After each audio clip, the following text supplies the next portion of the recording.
Bom dia a todos. É com alegria que eu retorno a esta casa. Já faz, acho que 6 anos que eu estive aqui. Foi antes da pandemia, né? Nem parece que nós passamos por tudo aquilo. Estamos aqui hoje, né? Dando continuidade à nossa vida, aos nossos compromissos, às nossas missões. E voltando a esta casa, esse portal da luz, que traz essa luz que nos envolve, todos nós que aqui chegamos, desde o início, lá da frente, somos amparados por esses espíritos do mundo maior, trabalhadores do Cristo, que estão aqui para nos ajudar, fortalecendo-nos nas nossas fragilidades, estão aqui para nos iluminar, quando estamos nas trevas da nossa própria ignorância. São irmãos, trabalhadores do mundo maior. E a esses irmãos eu peço para que nos envolvam, para que possamos hoje ter uma manhã de muito aprendizado com esses que sempre nos ensinam, nos utilizando como instrumento. Com esse pensamento, eu queria convidar a todos para que possamos fazer uma viagem ao passado. Uma viagem há 2000 anos atrás, naquele que era um mês de Nisan. E Nisan, na antiga Palestina, corresponde aos nossos meses de março e de abril.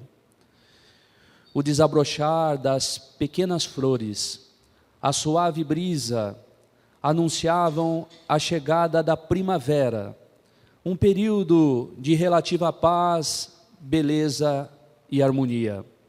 Mas na Judéia, na cidade de Jerusalém, o cenário era bem diferente. Tratava-se de uma noite sombria, truanesca, onde os últimos acontecimentos pareciam delinear a tragédia que logo mais ocorreria. Jesus foi preso no horto de Getsêmani, levado de Anás a Caifás, os sumos sacerdotes do templo, para que num julgamento sórdido e arbitrário, onde a sentença já estava proferida antes mesmo da chegada do réu, crucificação. Foi neste interim de acontecimentos que um jovem, na periferia da cidade de Jerusalém, bateu ansiosamente à porta de humilde casa. Uma nobre mulher vem atender, e quando ela abre a porta, o retângulo de luz que se faz de dentro para fora, desvela a face do jovem João, discípulo de Jesus. Minha mãe, diz ele, Jesus foi preso, está nesse momento no pretório, onde Pilatos, o representante de César em Roma, está decidindo sobre o seu futuro, e tudo indica que a crucificação será o seu triste destino. A veneranda mulher fechou os olhos, levou as mãos ao peito e teria ido ao chão se não fosse a presença do jovem discípulo a ampará-la. Ela perguntou com débil voz: mas por quê? O que fizestes o meu filho para merecer tamanha pena? Ele está sendo acusado de sedição. A sua palavra incomoda o Império Romano, ameaça o Império Romano e contraria o Sinédrio.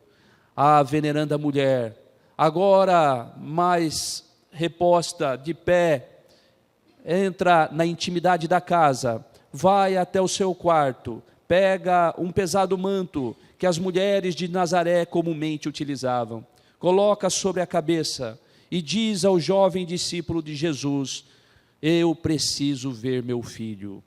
Minha mãe, diz o jovem, a noite é perigosa, os salteadores estão por todas as partes, aguardando aqueles que ousam enfrentar a escuridão da madrugada. Mas tomada pela coragem que toda mãe possui, ela não se detém e diz a João: eu preciso ver Jesus. Toma-o pelo braço e sai na escuridão da madrugada. A noite estava especialmente escura. A lua pálida parecia diminuir o terror. Quando, meia hora depois, eles chegam ao pretório. Era uma praça quadrangular, onde Pilatos, o representante de César, resolvia sobre as questões dos judeus. Mas a praça estava vazia E um homem que estava sentado à beira do caminho anunciou que houve ali um julgamento, e que depois que Pilatos lavara as mãos em uma bacia, um jovem foi condenado à crucificação, levado para as celas prisionais do outro lado da cidade. Maria não podia acreditar, nenhuma mãe acreditaria. O teu filho era bom, a tua mensagem fora de amor e esperança, o teu crime fora caminhar pelas areias da Galileia, levando luz aos cegos, levantando aos paralíticos, curando aos leprosos e trazendo a maior mensagem de amor à terra. Ela não acreditava no que estava acontecendo, era seu filho Jesus que estava sendo condenado. Ela toma novamente João pelos braços e agora segue para o outro lado da cidade, para aquelas celas que eram verdadeiras celas de horror. Aproxima-se das celas e percebe que à frente existe um homem, um soldado romano, jovem, assim como seu filho. Ela se adianta a João e, aproximando-se daquele jovem soldado, pergunta: meu filho, por acaso não trouxeram para cá um jovem assim como tu, que fora julgado agora há pouco no pretório por Pilatos? E o soldado romano gargalhou de forma sarcástica e covardemente empurrou a veneranda mulher, que foi ao chão, batendo o rosto na pedra e fazendo com que abrisse um filete de sangue em sua face. João corre para ajudar a sua mãe, porque ele considerava a mãe de Jesus também a sua mãe. Levanta, limpa a face. Maria olha para aquele homem cruel, que sorri de forma sarcástica. Aquele homem não tinha a menor ideia da dor que aquela mãe carregava no coração. Ela sai daquele local, transtornada, aturdida, já não sabia mais o que fazer, precisava ver Jesus. Passou de ir de um lado para outro, sem rumo naquela madrugada. Resolveu sentar-se à sombra de um sicômoro, com João ao teu lado, e aguardar as próximas horas, que iriam parecer uma eternidade para o coração daquela mãe. E antes dos primeiros raios de sol, ela levanta-se, a cabeça aturdida, a noite não dormida, os olhos marcados pelo sofrimento, pela preocupação. Ela resolve ir buscar abrigo em uma casa de uma das suas amigas, ela que era tão querida em Jerusalém. Mas antes da hora terceira, o seu filho Jesus estaria pelas ruas da cidade santa, carregando uma cruz da vergonha. Era uma cruz, dizem os historiadores, que devia pesar entre 70 a 75 quilos, de uma madeira que não era trabalhada, onde Jesus a carregava nos ombros, que estavam escarnecidos, as chibatadas, que foram dadas antes de que ele estivesse ali, as 40 chibatadas, dadas entre as regiões das pernas, dos ombros e do pulmão. Nós não podemos sequer imaginar o que era o flagício romano. A chibata, um instrumento de tortura, possuía um cabo com 3 tiras de couro. Na ponta de cada tira, um osso afiado e um pequeno chumbo, para que quando o carrasco batesse, o osso cravasse, e quando ele puxasse, descarnasse. Era uma forma de precipitar a morte do condenado à crucificação, porque era muito comum o crucificado permanecer 3, 4, até 5 dias no alto da cruz.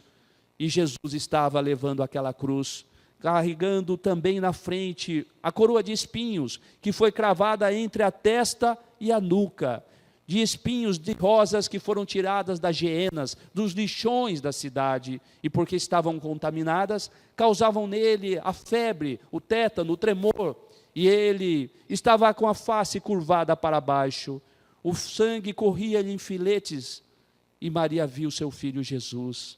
Ela não acreditava, ela correu para abraçá-lo, ela desejava carregar a cruz, e se fosse possível carregar Jesus, como tanto ela já tinha feito em sua vida, mas foi empurrada pela covardia humana. Os soldados de Herodes, alguns à frente a cavalo, outros atrás com chicotes e chibatas, 2 outros condenados, e uma multidão de desocupados, de vagabundos, que estavam a dizer a Jesus: tu não és o Filho de Deus, tu não és o Messias, atira a cruz, para que possamos crer.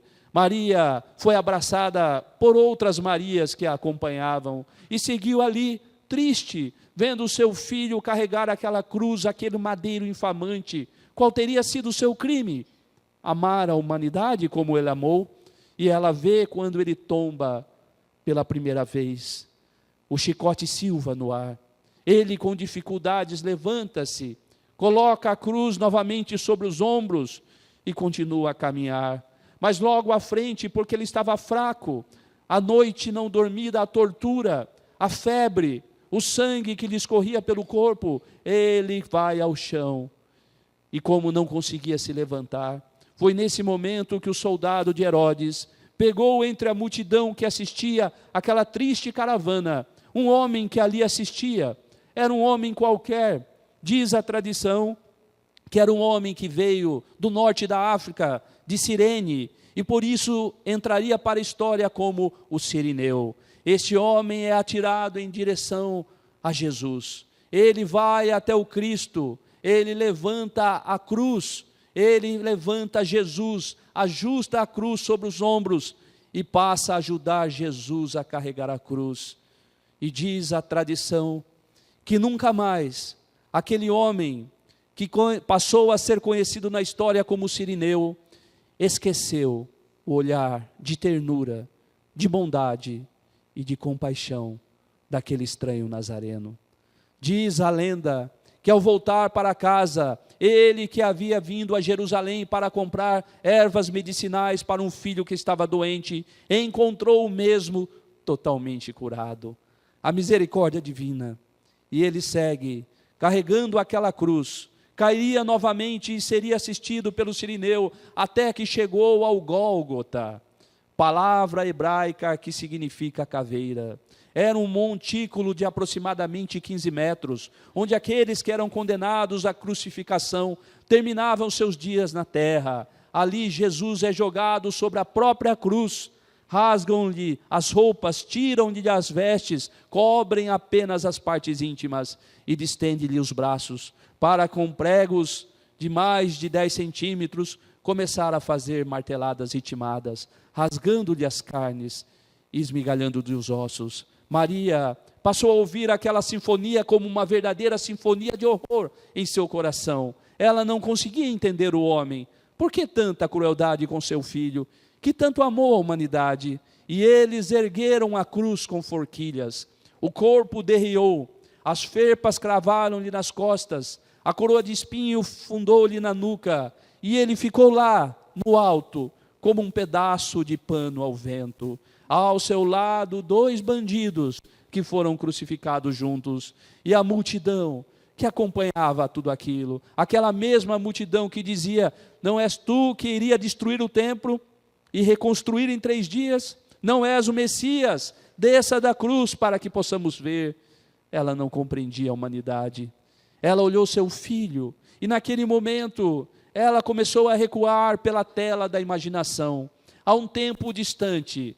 Fazia 33 anos, quando ela estava na intimidade do seu quarto, em oração, e viu pela primeira vez a chegada de um ser angelical, de um espírito de luz que dizia: mulher, tu fostes a escolhida para carregar em teu ventre aquele que trará a maior mensagem de amor à terra, a paz do Senhor convosco. 33 anos depois, ela não saberia ainda definir a emoção que lhe tomou naquele momento, e ela, sem saber o que responder: que seja feita da serva a vontade do meu Senhor. Começava naquele momento um período de expectativas, porque ela tomou conhecimento que Isabel, sua prima, uma mulher de avançada idade, considerada estéril, havia sido também abençoada com uma gravidez meses antes. Ambas juntas começaram agora a traçar os planos, a pensar nas expectativas da chegada daquelas crianças. O filho de Isabel nasceria primeiro, e ela daria o nome de Iocanã, João. O filho de Maria nasceria posteriormente, mas não nasceria ali em Nazaré, porque o então imperador Caio Júlio César Otaviano Augusto, o célebre Augusto, decretara um censo para que todos aqueles que estivessem fora de suas cidades retornassem para participar do censo, uma maneira de fazer o controle para cobrar os impostos. Roma dominava o mundo conhecido. Israel estava sob o domínio de Roma e tinha que pagar altos tributos para que aquele império poderoso permanecesse dominando todo o mundo. E foi por isso que José parte para uma viagem, levando consigo Maria grávida. E quando chega na cidade, alguns meses depois, Maria passa a sentir as primeiras dores. Não há hospedaria, não há pensão, está cheia, a cidade está cheia, com visitantes que voltaram para participar do censo. Ele segue de um lado para o outro, e alguém oferece então uma estrebaria, uma pequena gruta onde aquele homem recolhia os animais à noite para dormir em segurança. E é justamente nessa estrebaria, é justamente na simplicidade entre os animais, o feno, o capim, que Maria vai dar à luz àquele que se torna a luz do mundo. Nasce Jesus. E a história da humanidade jamais seria a mesma. Ela se recorda tudo isso como um filme em sua cabeça. Ela se recorda que naquela noite José sonhara que a criança corria perigo. Eles fogem para o Egito e permanecem 2 anos, quando José sonha novamente que o perigo havia passado. Herodes, o grande, já havia morrido, e eles retornam para Nazaré. E a vida segue. Jesus está agora com 4 anos e meio. Maria recebe a visita de sua prima Isabel e o seu filho João. Moravam no promontório distante e vieram para se rever, para confraternizar-se. Naquela oportunidade, as 2 primas vão preparar o alimento. Elas estão entretidas com a conversa, esquecem-se um pouco das crianças, mas ao se lembrar, percebem o silêncio. Onde estão os meninos? Elas saem para o lado de fora, não o encontram, de um lado para o outro, e percebem que eles estão lá em cima, no alto do monte, a um passo de cair no vale lá embaixo. Ambas vão com todo cuidado, para não assustar as crianças, para que elas não venham cair lá embaixo. João está deitado, com o queixo escorado nas mãos, olhando o vale lá embaixo, e Jesus está de pé, como um general apontando ao soldado, o local onde seria travada lá no vale, as maiores batalhas em nome do amor. Maria vem, toma Jesus nos braços, Isabel carrega João, e Maria diz: meu filho, que fazes aqui? Por que me preocupas desta forma? Minha mãe, disse ele, estou a cuidar dos interesses do meu pai. Mas o seu pai está na carpintaria. O meu pai, o que me enviou, é outro. Ela ainda não tinha ideia da dimensão do espírito que estava no corpo daquela criança. Ambas vão para casa, se confraternizam. Isabel dorme aquela noite e na manhã seguinte se prepara para voltar para casa. Está com seu filho João do lado de fora, e é justamente nesse momento que João fará uma pergunta a Jesus, cuja resposta seria uma verdadeira profecia. Não quer vir comigo, Jesus?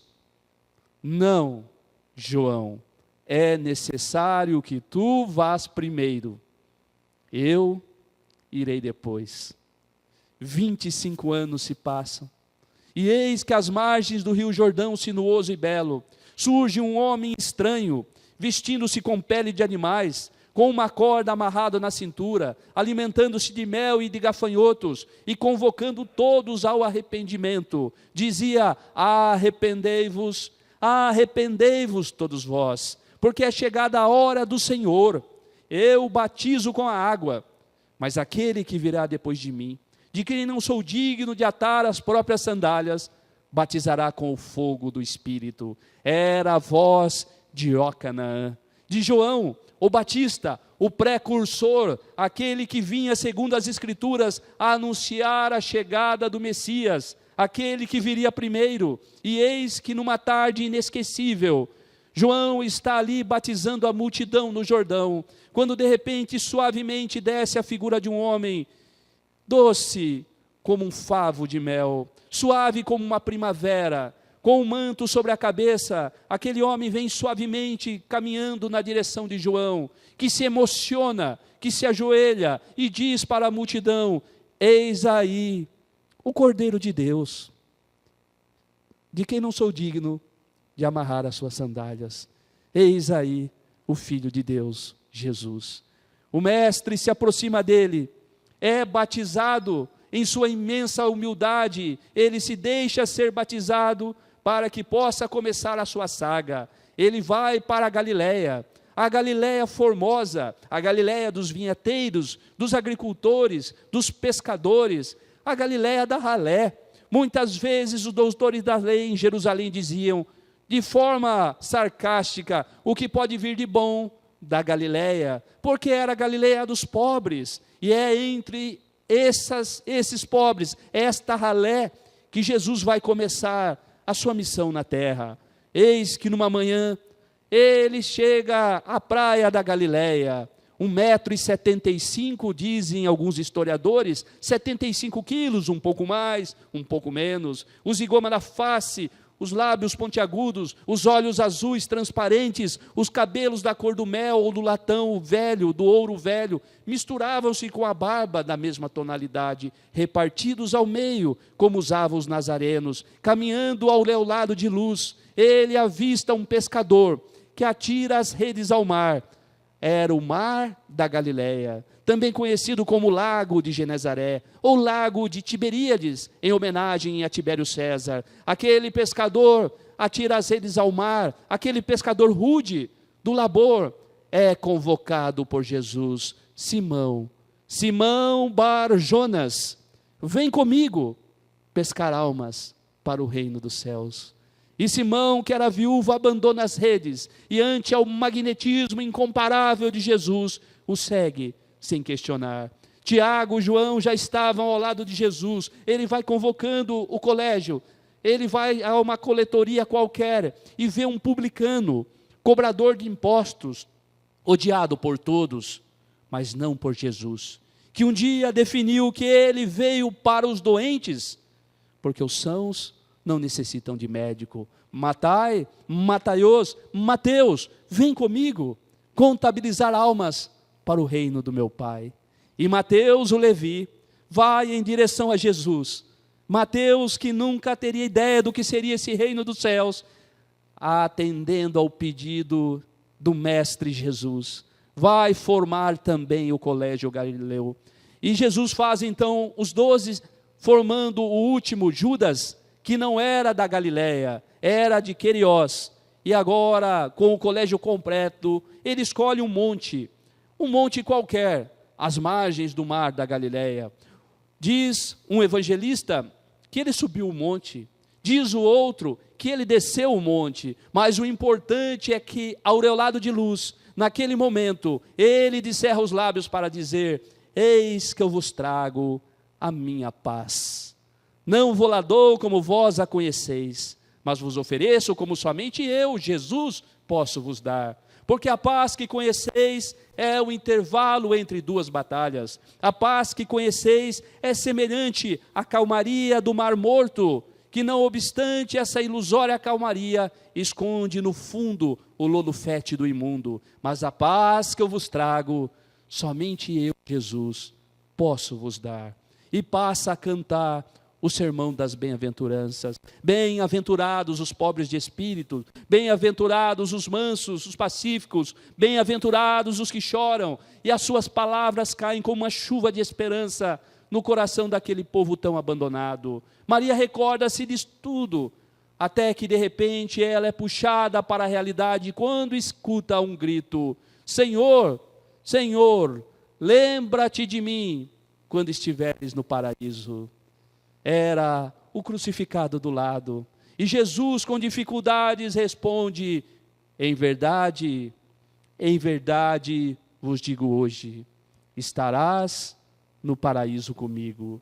Maria viu que naquele mesmo instante, uma mulher saiu da multidão, correu para a cruz, abraçou os pés daquele homem estranho, mas foi afastada covardemente pelos soldados. Naquele momento, ela foi até aquela mulher, abraçou-a carinhosamente, aquele sentimento materno que Maria tem por todos nós, e disse: minha filha, é teu filho? Sim. É Dimas? É meu filho.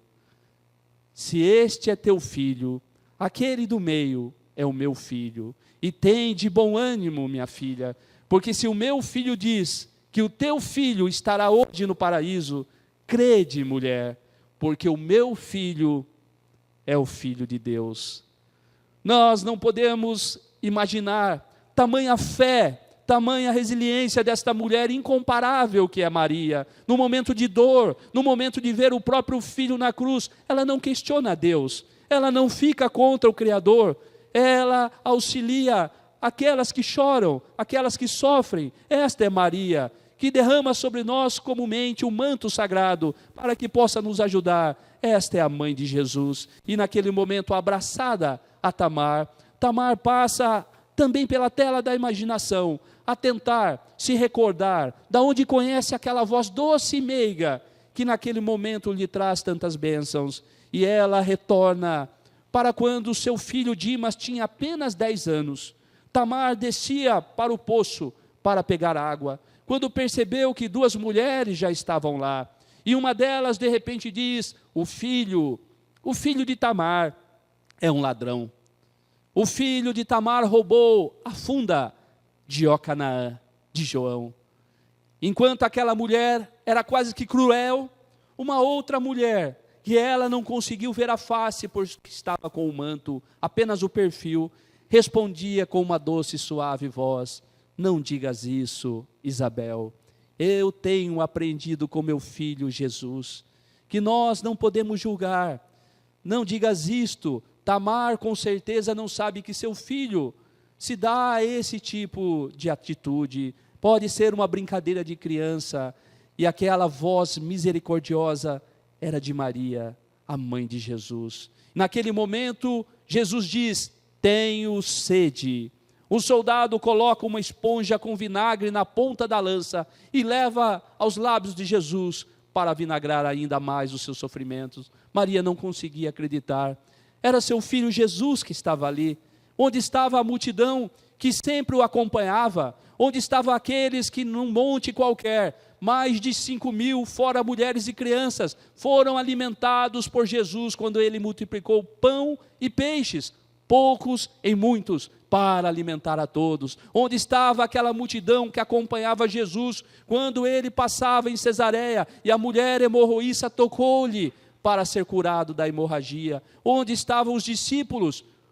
Com exceção de João, todos fugiram. Simão Pedro negou 3 vezes, Judas se equivocou e entregou por 30 moedas. Onde estavam todos? Onde estavam aqueles que no domingo de Ramos, naquele domingo memorável, quando Jesus entrou em Jerusalém, atiravam verdes ramos de oliveira, flores, pétalas, para homenagear o novo rei de Israel?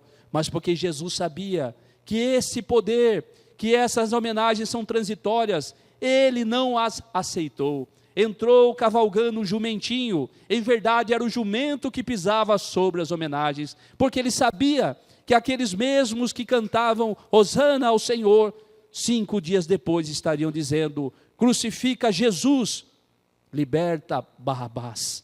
É o poder transitório na terra. A vida é justamente assim. Muitos ainda estão envolvidos na ilusão dos títulos, da glória, do poder, sem saber que tudo isso fica na terra. Nós não somos daqui, nós estamos aqui. E Maria olha o seu filho e não entende a humanidade. E ele então passa a olhar aquela multidão, que passa a zombar dele. És o Messias, és o Filho de Deus. A zombaria.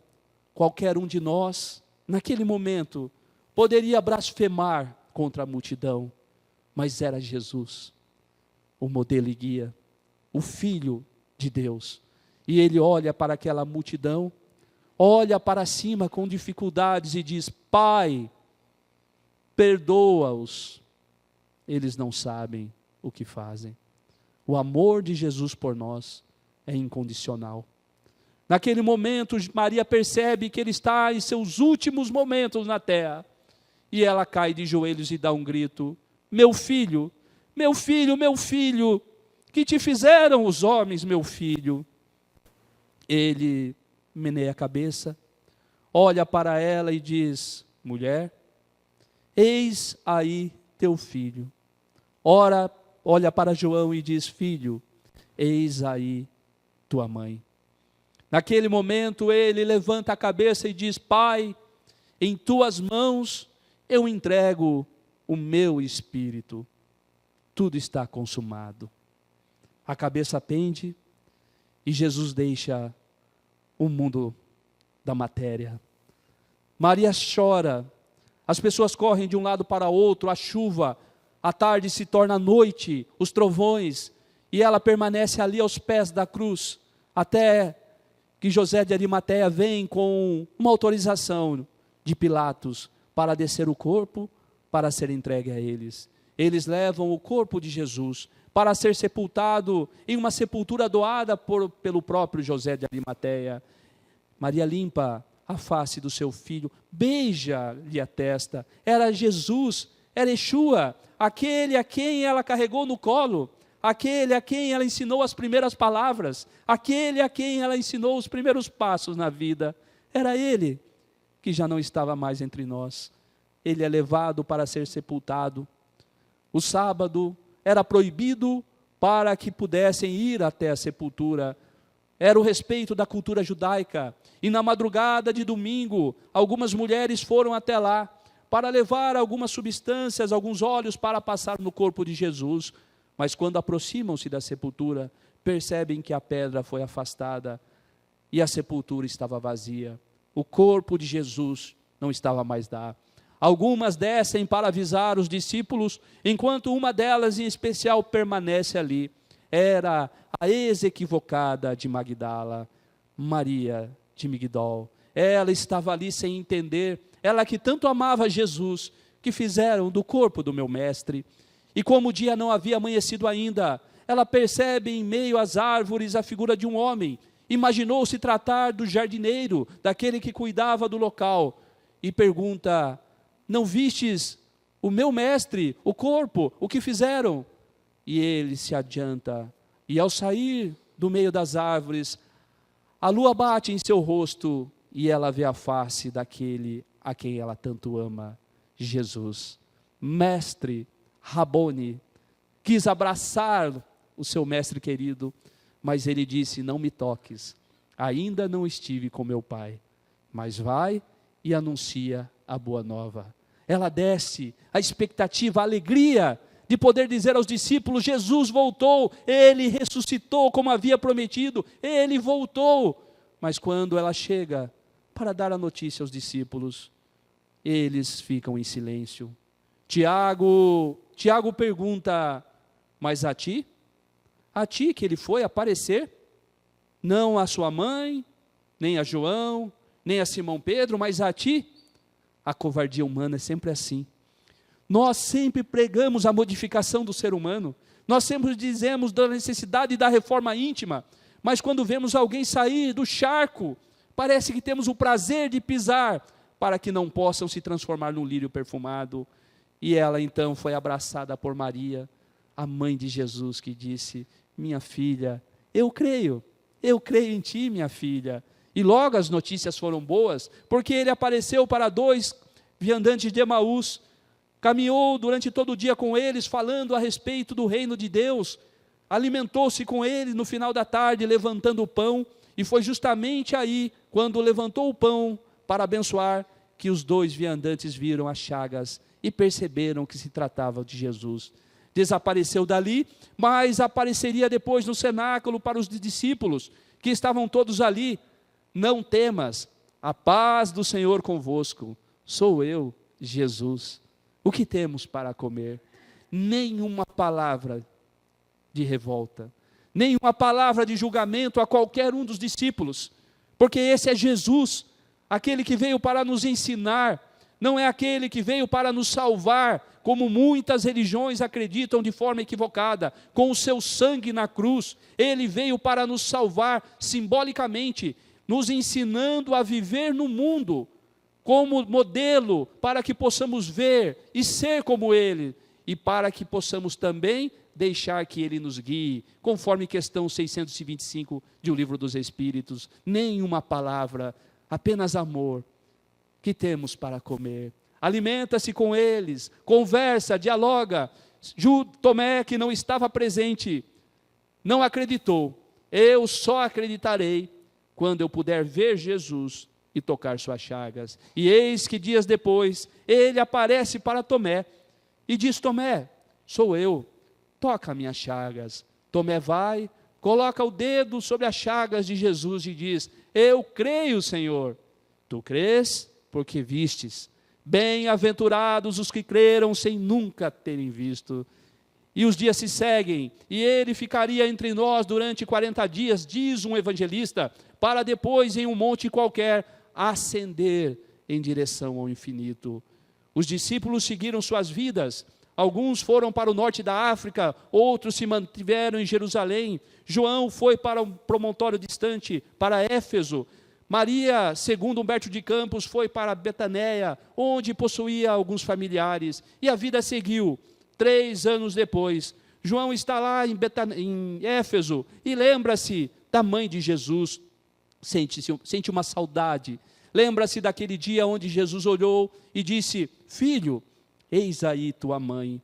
E resolve buscar a mãe de Jesus. Ele tinha ganho uma pequena choupana de um nobre que se converteu ao cristianismo, uma choupana em um desfiladeiro, em um penhasco, lá no alto, uma choupana de onde podia se ver o mar Egeu lá embaixo. Era uma casinha humilde, mas que poderia abrigar a mãe de Jesus. Ele vai e traz Maria, e ela passa a viver ali com ele, enquanto João sai para todos os cantos, levar o evangelho de Jesus. Maria permanece ali, atendendo aos necessitados. Filas de pessoas vinham até ela, pessoas que queriam o alimento, pessoas que queriam uma palavra, um consolo, uma esperança, uma mensagem, e ela atendia a todos sem exceção. Diz Humberto de Campos que certo dia um leproso chegou, ela o acolheu, limpou os lepromas, as feridas, serviu-lhe o alimento. Ele repousou algum tempo e antes de ir embora, teria dito: tu és a mãe do nosso Senhor Jesus Cristo. É, portanto, a nossa Mãe Santíssima. E a partir desse momento, todos chamariam aquele local da casa da nossa Santíssima, a mãe de todos nós. E a vida segue. Ela já é agora uma mulher octogenária. Ela havia tido notícias de que Nero, Domício Nero, o terrível imperador romano, que foi capaz de matar a própria mãe, abrir o ventre para ver de onde ele havia saído, que foi capaz de colocar fogo em Roma e atribuir a culpa aos cristãos, para que pudesse persegui-los e levá-los ao circo máximo, levá-los como archotes vivos para iluminar as ruas de Roma, estava no poder. Ele já havia matado Simão Pedro, que foi crucificado de cabeça para baixo. Ele havia levado o grande Paulo, o apóstolo dos gentios, para ser decapitado. E ela não entendia. Por que tanto ódio? Por que tanto ódio na terra? Já não basta o que fizeram com meu filho Jesus. E ela estava especialmente triste, melancólica, uma saudade de Yeshua, seu filho, uma saudade de Jesus. E ela saiu no cair da noite, do lado de fora da choupana, sentou numa pequena banqueta, da onde ela podia ver lá embaixo o mar Egeu. As pequenas embarcações com suas lanternas pareciam pequenos vagalumes distantes, e ela ficou ali, a suave brisa batendo em sua face, abaixou a cabeça, cerrou os olhos e começou a recordar-se do seu filho.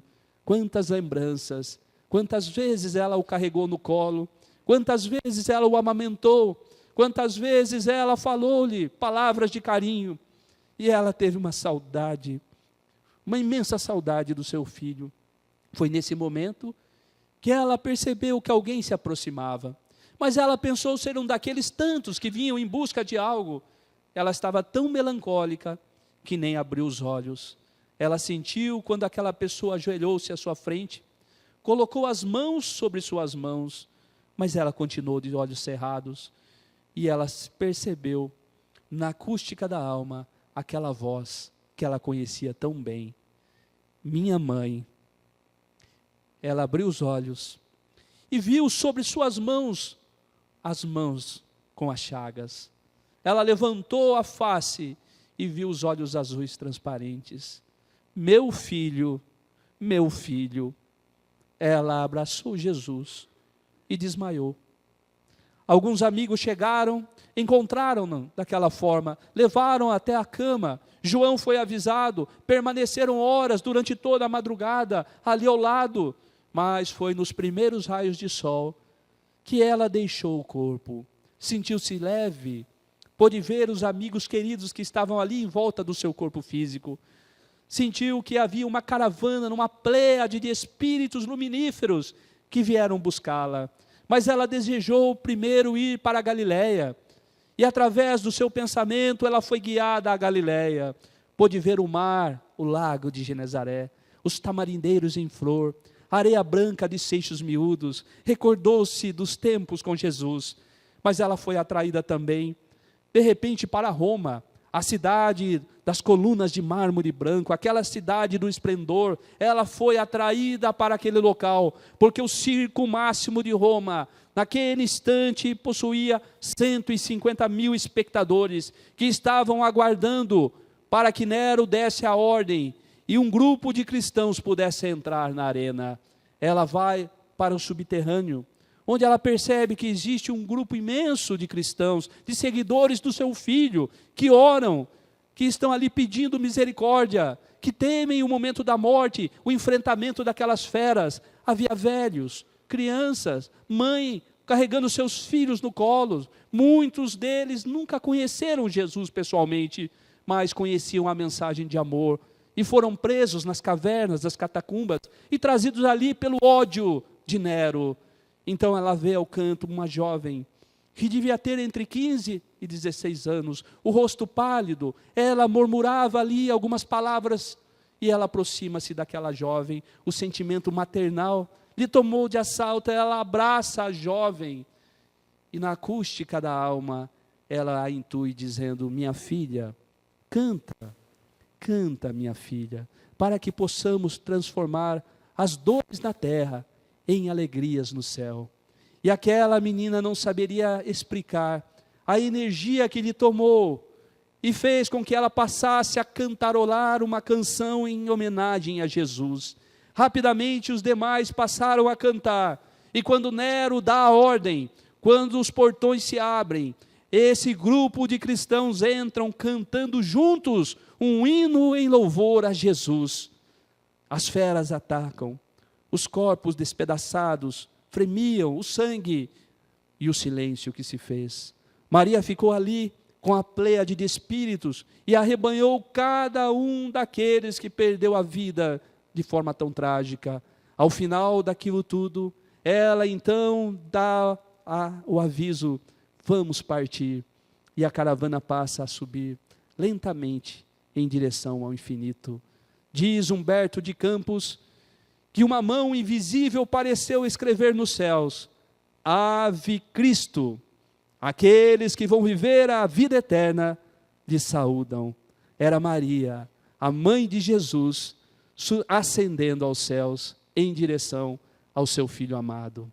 Ao evocarmos a saga de Maria, esse espírito luminífero que se fez serva para carregar em seu ventre o maior emissário de Deus à terra, que se fez apagar a própria luz para poder fazer brilhar a luz do seu Filho Jesus. Ao evocarmos Maria, a Santíssima, que peçamos a ela que coloque sobre todos nós o seu manto sagrado, o seu manto de amor, para que possamos, assim como ela, ter forças, coragem para enfrentar as dificuldades da vida. Quando pensamos em Maria, a rosa mística de Nazaré, esse Espírito bendito, podemos dizer: bendito é tu, Maria, entre as mulheres. Bendito é o exemplo de amor que tu nos deixaste. Bendito é esse exemplo de coragem, de força, de fé. Bendito é o fruto do vosso ventre. E bendito será sempre, sempre, o seu Filho Jesus, o caminho, a verdade e a vida. Que Jesus nos abençoe, que assim seja.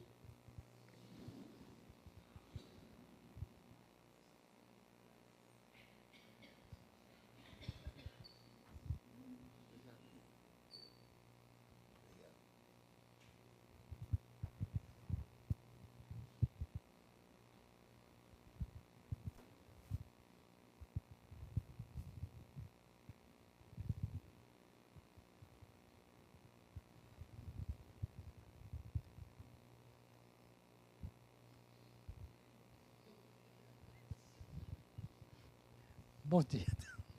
Bom dia a todos. É que eu estou sem palavras. Depois dessa viagem que pudemos fazer, está difícil retornar à terra. Estou arrepiada. Obrigada, meu irmão. Que Deus te abençoe sempre, para continuar levando essa mensagem a todos os lugares. E lembrar Maria, muitas vezes nós nos esquecemos dela, do que ela fez por nós e continua fazendo, e deixamos passar em branco. E essas lembranças de hoje nos mostrou o grande papel que ela fez e faz pela humanidade. Obrigada, Maria. Muito obrigada. Voltando à terra, vamos para os anúncios. Depois disso tudo,